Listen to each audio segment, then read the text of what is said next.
engineer and builder with over 20 years experience in the building industry, it still amazes me that people will venture into a minefield of unknown when they're making the biggest single investment of their lives.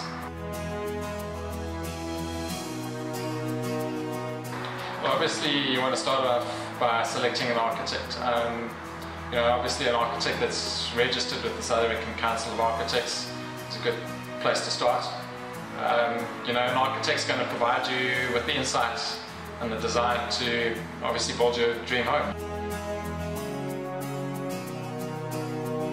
An architect will need to submit your plans through to the Homeowners Association and obviously to council. A client can then at that point choose if they want to have the architect involved in the full building process as providing additional management and oversight and guidance to the client. We often recommend this to our clients because it also gives the client peace of mind that the builder is doing what he's supposed to be doing, and then also from a point of view is that the client is being protected. In the process of going through with an architect, the architect, once your plans have been approved by the Homeowners Association and submitted to council, an architect will generally send your plans with a minimum specification with the client's requirements out to a selected group of builders that are generally on the architect's list of preferred contractors, where they require the builders to come back, obviously submit a price to do the work according to the specifications.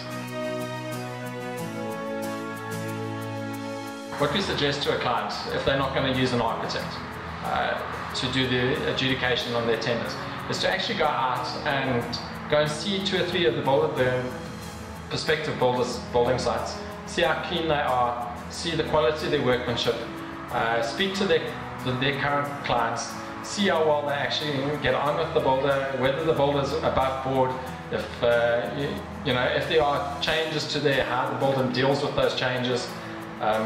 Is the builder on time? Is he running according to schedule? Is he professional in his outlook? And you'll soon get a feel for the builder based on those lines.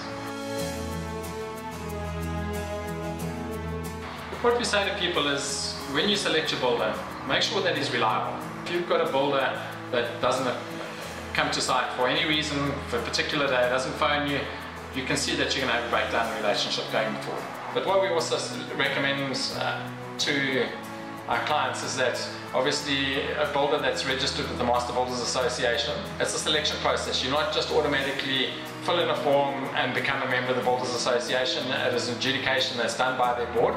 They send out people to come out and have a look at your work. The tip we give potential clients is that to go check up on a builder if he's VAT registered. If he's not a legitimately VAT vendor, then he's not allowed to be charging you VAT. And then second of all, if that's on his quote, he's then obviously being dishonest with. Cheap does not buy you quality. Quality comes at a price. So when you're building and when you're looking at your builder, you need to look at those factors when you're actually looking at that. Because a quality builder that's going to give you the service, that's going to give you the finished product that you are after, is not going to be the cheapest builder and will not be the cheapest quote you get.